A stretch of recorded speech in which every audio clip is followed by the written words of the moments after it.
I hope they get home alright.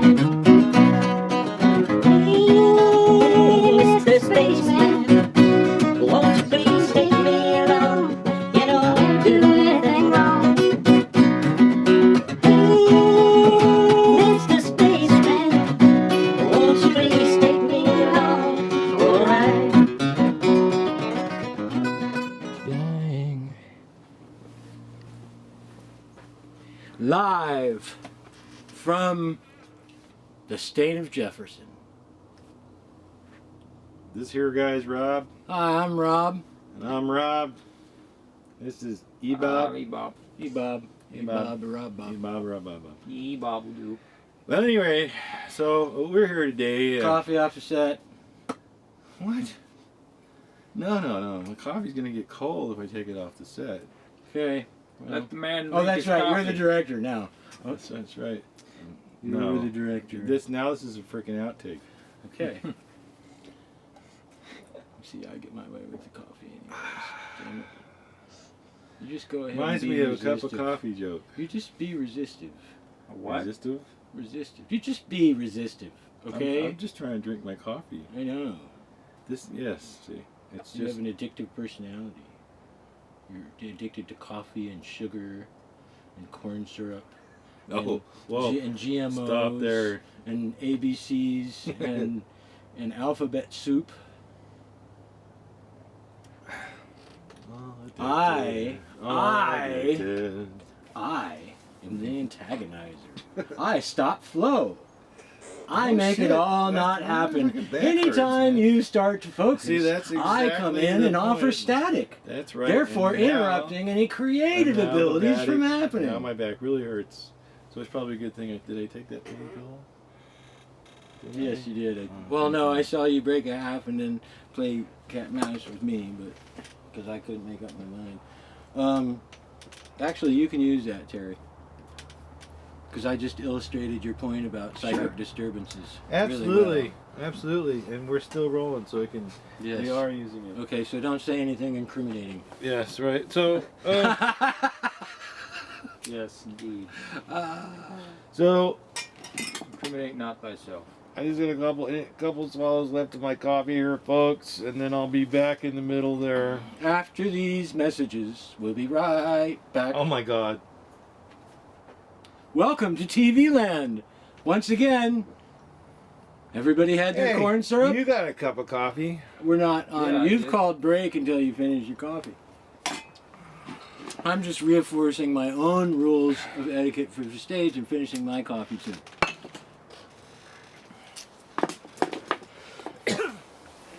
Hi, we're back.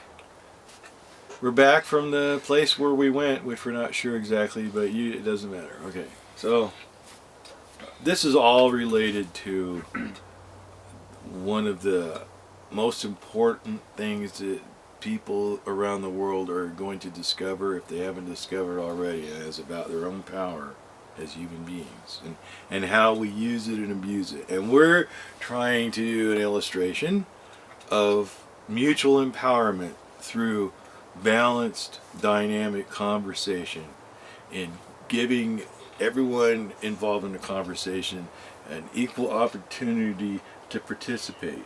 Yep. Recognizing each part that is to be played, being able to be sensitive to the places where one might want to insert their part, for example. Well, E-Bob, Yep. start a conversation. Let's see if we can try this out. Alright, my chin itches. And And I'm scratching it, and my emphasis on the conversation of positive feedback would be, Now my chin itches. yeah. Yes. But, my input on positive feedback would just be, just enjoy yourself for one thing, just to be yourself. Don't have any fear. That's a really key part, not having any fear.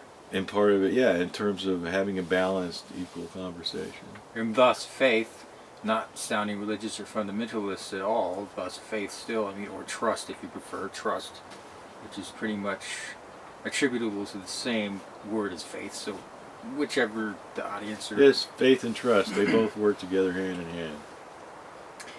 So yeah, I think that would be my input. Now, I just wanted to point out here that the dynamic of the conversation, what was happening,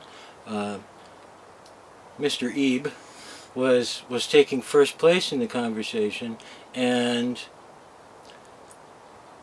Rob here was trying to interact with the conversation, and he would wait for pauses, which party A was leaving open in the conversation, and he would inject his only enough to get his point across, and then he would return the power back to the speaker in the conversation, therefore reinforcing the conversation and making it a conversation instead of Mr. E being really overbearing and just going on and on and on, and then everybody else listening. That's us giving one person power, but that's also a person not really sharing power. And the part of a conversation is sharing the power, is enabling all of us to go ahead and grow through it, whatever concepts we're playing with. So what would be some of those dynamics of sharing?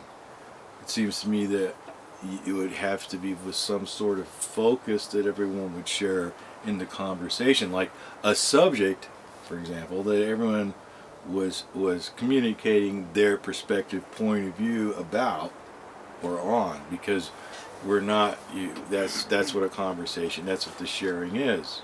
We build this mutual understanding through each input that comes along. Sometimes it's right there and you know what it is.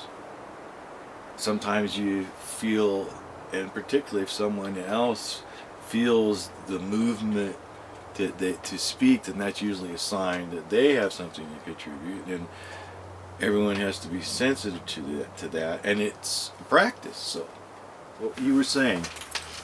I was You were just- saying? I was just saying we were talking about the exchange of energy and power in a conversation, and how we all exchange that together, and we could either choose to be negative, therefore being like a black hole in a way, just sucking and drawing all the energy towards us, which can be quite draining for the rest of the party, and of course the person who's becoming this black hole, metaphorically speaking. And it doesn't become a conversation then. Yeah, it becomes an argument or whatever, a conflict, a struggle. Various different manifestations of derailing. Right. There's two basic roles in the conversation. There is the supporting role, and there's the leading role. But in a balanced conversation, that is all shared. Meaning that, and in the highest level of it, it's directed by the intuitive, so that the more you're able to trust the conversation itself, then the more you're open to original thought, perhaps, to pop in and be developed through the conversation in terms of just thought forms. And it's also empowering in conversation to be able to do it. Sometimes you can sit with your friends in a living room and you can start these conversations randomly, and it's like a sandbox of practice where you can say certain things, and as long as everybody's in the right position, nobody gets damaged by anything that's said. It can be quite powerful, especially if everybody's involved in the conversation, whether it be 3 people or 10 people. Once you apply the balance, then real communication starts to happen on a larger circle level.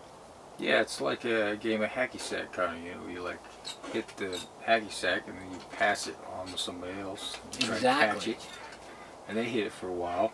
But if you want to be a showboat, you usually lose it in the end. If you just want to keep on hitting the ball, people are waiting to have their turn hitting the ball.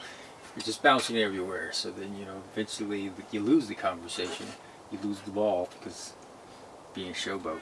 Yep, and break the circle. Right. Back to you, sir. Back to you, Bob. Sir Rob. I was thinking about what you had said about the position that they had to be in. And I was thinking that maybe it should elaborate on what you mean by that in terms of the position that one needs to be in order for that balance to be achieved in the conversation. I think that that needs to be elaborated on. Yeah. Okay, well, I mean, right at the moment, the best I can do, because for me right now, the communication of that was very vague. Yes. Whether or not you were saying it right, I didn't really receive it right. But for me in conversation, when I have a conversation, I try to apply certain rules going into the conversation. One of the things in the rules, if I'm trying to communicate, listening is half of the conversation. That listening does not take place on one side. It takes place on both sides. Okay. Even as I'm conversating, I'm listening to you. I'm looking for subliminal signs of agreement. Right now, it's obvious you guys are both agreeing with me because you're following my conversation. Right. Mm-hmm. You're filling me up with power right now. So we're in the position of, well, there's various ways to label it, but yes, we're giving you our power. So right. we are the empowerers at the moment. We are empowering you. Right. And inversely, because we are empowering you, there's also this feedback. Right. And this is what we are experimenting with here. Yep. And building this power. Now, it's like a moment ago, E-Bob was before we started on camera again, was talking about already being kind of tired and out of it, and so are we, because it takes energy to do all this and to film it and to understand that the dynamics of this energy and power, though, is that it can be cycled up, amped up, however you want to call it, without using some sort of stimulant. Although we did try a cup of coffee. Yeah, which worked for about 5 minutes. It works for about 5 minutes, that's right. But do you feel like, since we started the conversation and we're actually, Yeah, I think it's for the positive. I think it's mostly because of the mental endorphins. That's what I would call it. Mental endorphins. Mental endorphins, okay. Because like that's at good first one. I was a little nervous, scratching my chin. Well, what do I have to say? I don't know. So I finally put my emphasis or my input into the conversation, and then, I used my brain muscle a little bit, or I used my mental input. Well, you just liberated yourself capacity. from conditions. Well, I know that for me, I see the dynamic of listening. If I listen, then I'm actually engaging in the conversation because I'm keeping up with it at the moment. Mm-hmm. I'm not allowing myself to be distracted by little thoughts like all my dishes have been in the sink for 3 weeks and I shouldn't probably drink that water.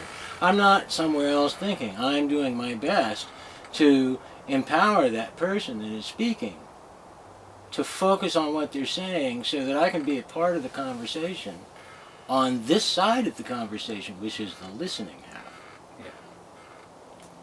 As an experiment, I must say that ideally, when you practice this at home and with your friends, if you can possibly do it, eye contact is probably pretty important. Yep. But seeing as we are all cynical bastards here, our sunglasses are more important. So we can see each other's eyes even if you can't. So I just wanted to add that in there to understand that eye contact is very important because it's all about you feeling comfortable and being able to share the space of love, because love is not a namby-pamby sissy word or whatever. Love is reality. Get used to it. Oops. We're there. And so it's like, that part of having an equal, balanced conversation is giving equal consideration. So, not everybody has something to say all the time. Some of us are just full of it. But, or lack of being full, also not having much to say, so they just kind of pass it on to somebody else. Well, see, now there's a dynamic in there that's part of listening. Yeah. That's why I re-emphasize that it's a major part of a conversation, because if you have three people and we're all having a conversation about one thing, right? The more that goes around, the more powerful our power becomes together talking about that. We can come into new concepts and stuff like that. But when you're actually in a conversation, it's like a dance. It's like three or more people dancing, right? And if one person all of a sudden misses a hand step, well, it kind of messes the whole dance up. And sometimes it takes a lot to get that dance back on track. Practice. If you're trying to, yes, practice helps dramatically. Using the skills to do things like focus on listening as much as focus on talking and being a part of the conversation. Right. Big silent gap. Anybody want to take it? That's how it works inside of my head. Here's the doorway. Yes, I'm it was building it here. now. I was ready a moment ago with something, but then again, of course, the train, it took a while to slow down so I could get on. So by the time the train slowed down enough for me to get on, I'd already totally, left it behind, moved on, ready for something new. Well, now. that is kind of abusive. And there's No. a social No. there's a social part of me that wants to take offense to that. Oh, okay. A mechanism happened and it Absolutely. triggered inside of me. Absolutely. But so I really felt like you were abusing me at the moment, okay? But the Okay. truth of the matter is you were just recognizing patterns. That's right. Right? It's My my pattern, choice. actually. It's my choice whether or not I want to take offense to that. If I choose to take offense to that, then I choose to end this conversation. And if I choose not to take offense to that, then I actually empower the conversation even more because I've let go of my own personal inhibitions and my own personal insecurities for the greater good of the conversation. Which actually illustrates what it was that I thought I left, but I didn't. And that it's about kind of a segue into the topic of power itself, and how what we know and what we can do with our own power, the potential of that power. I mean, we're talking about a balanced conversation, which is the foundation of what I'll coin a phrase or use the phrase, the collective conversation. The higher conversation of those who are interested in the truth and love and the spirit and want, the planet and all this destruction and war, and I don't need to keep on making the list, comes to an end, because we have this opportunity to assist and participate in that, and not only just bringing it to end, but bringing it to an end by providing an alternative through our own actions and choices. The conversation about that is part of it, because our conversation is part of our humanity. Yep. Ongoing for the last several thousand years we've been talking. A lot of people seem to be pretty bored with it, but one thing I've noticed in my 49 3/4 years, 49 3/4, that sounds funny. I'm going to slow this way down. Is that we still continue the conversation. We still continue to keep on having conversation daily. It pops up in all of our conversations. You can't go anywhere without wanting to get into this conversation on one level or another. Except the dance is pretty messed up. Everybody's got their own ideas and they want to cling real tight to them. And there's some twisted steps in the game that used to be very simple. Yeah. The seat must have rolled when you got up. Oh, okay.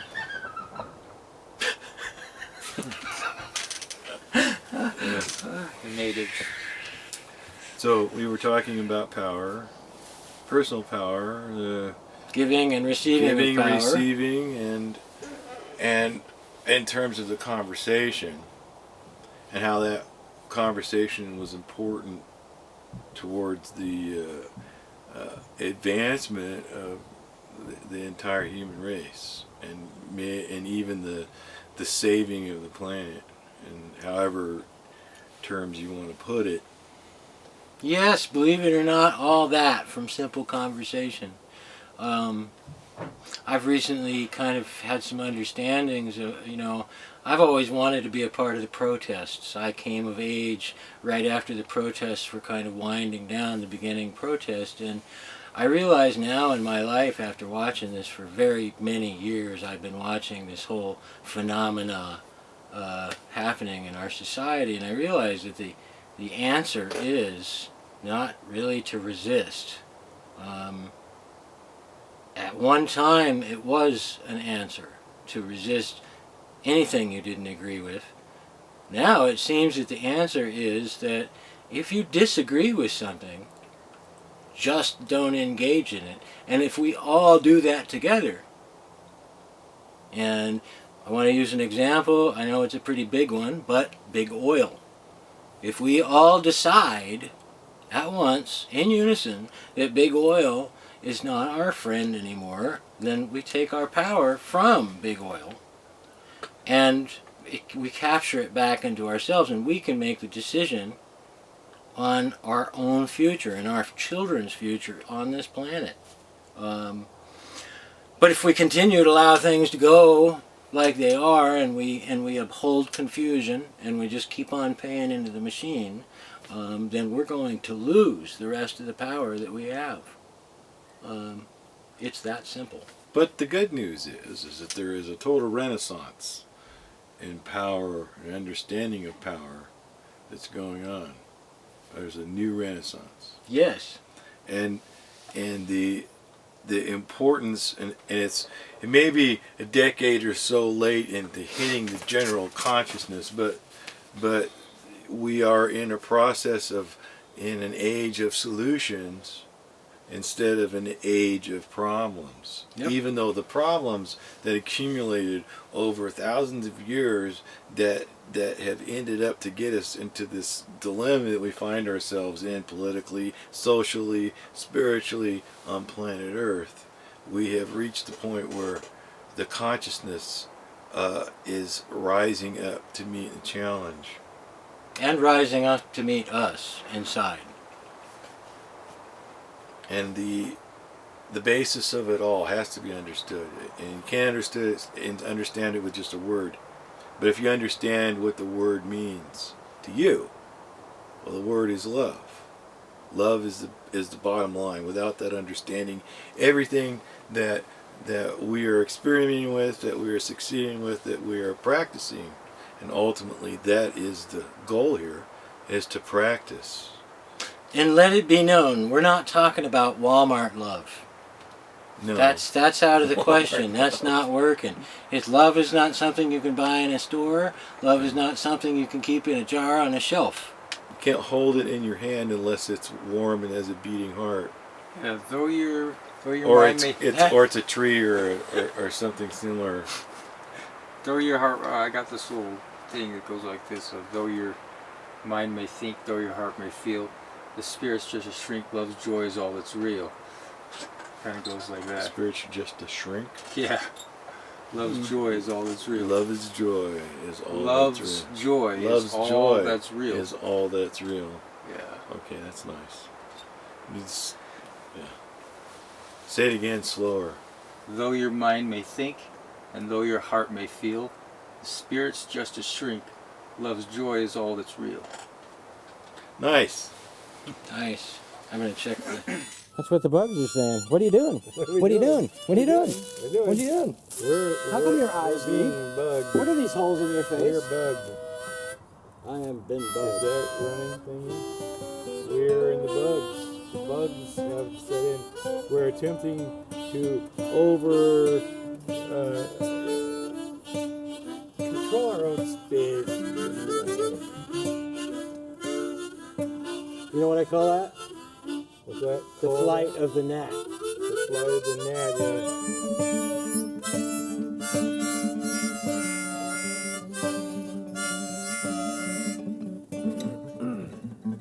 Hi, I'm Rob. That's Rob. And that's E-Bob. Rob, Bob, and E-Bob. E-Bob. Succumb to the bug. The bug. We were going to do a show today, but outside, but Well, we asked we were going to try and do a bugs are conversation and a bugging demonstration, and we just kind of jumped to the demonstration. Maybe we'll have a conversation after the demonstration. One thing that we've determined is that the bugs are some kind of automatic device to keep us in our minds and out of our, what's that thing we were discussing? Consciousness, yes. Because every time we get close Very to consciousness, distracting, the yes. bugs come and attack us. Very distracting. Yes. Very distracting. So perhaps that's part of a lesson in distinguishing between consciousness and mind. Because it seems like maybe if we were truly actually to get to more consciousness, then it'll be less of a bother.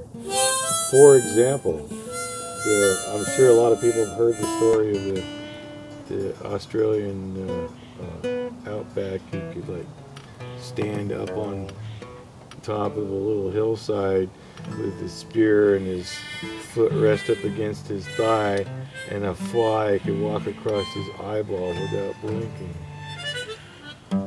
Heard of that? The fly doesn't blink? No, he doesn't blink. The I was fly just gonna walks say. across his. I've seen a video of it. Right? So it's all about tuning the perception. The guy is like so into conserving his energy because living on the desert like that, those old Aboriginal tribe people, I mean, they ate bugs. That was their like mainstay. So they had to be very conservative with their energy. So they could do that. Blinking their eyes unnecessarily was a waste of energy.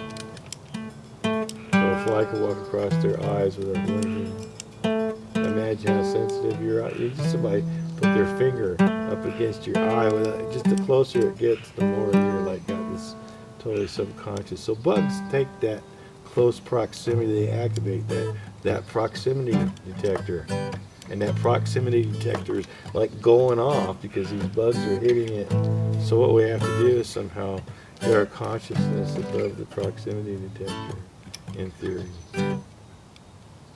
So we're attempting to do this with music as an example of cooperative consciousness, because we don't really have any. But we keep falling into old patterns, so we haven't really found anything that we would call spontaneous just yet. But we're going to keep working at it.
I'm sorry, the pain broke it.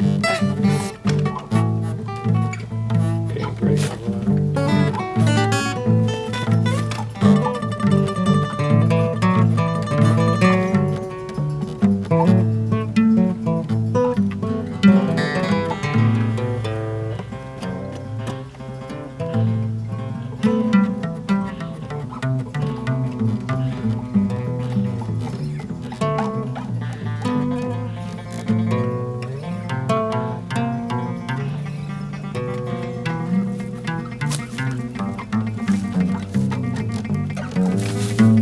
You know, we just fell off the bug train.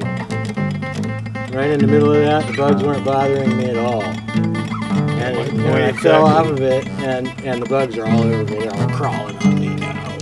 Oh.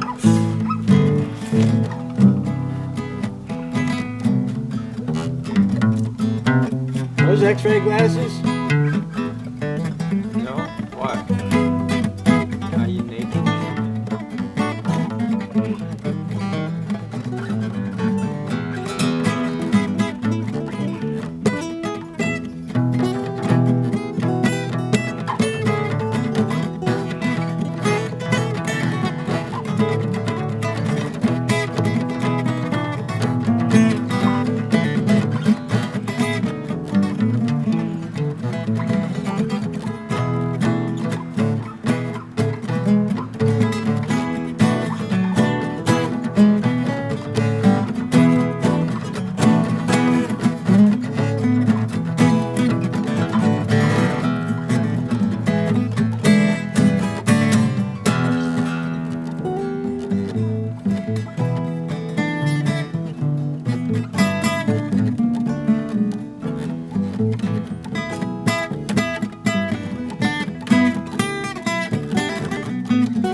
So we're not really doing so well with spontaneity today, so we're just gonna play something. We actually, we spent a couple minutes rehearsing, so see if we can recognize it and figure it out.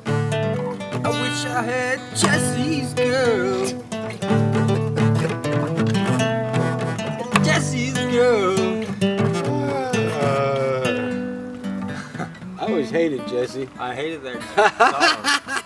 That song was so annoying.